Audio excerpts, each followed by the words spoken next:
Assalamualaikum warahmatullahi wabarakatuh.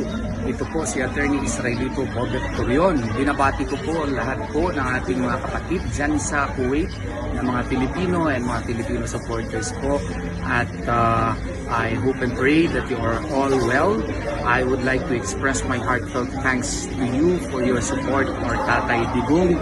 Ang grabe talaga ng happiness namin dito na kayo po mga Pilipino na nandyan sa Kuwait ay ipinaglalaban po ang karapatan ni Tatay Digong.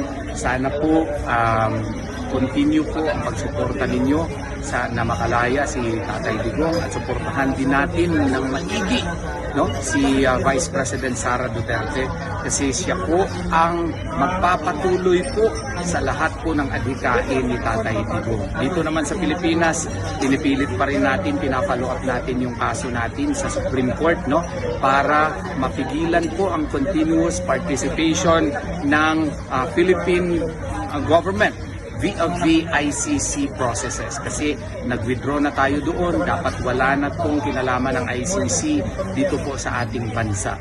Kaya nga po ako ay nagagalak na kayo pong mga kaibigan at mga kapatid na Pilipino ay napaka-loyal po ninyo, napaka-patriotic po ninyo. Kaya mabuhay po kayo, sana magpatuloy po kayong ganyan at si Allah subhanahu wa ta'ala po ay grasyahan po sana kayo.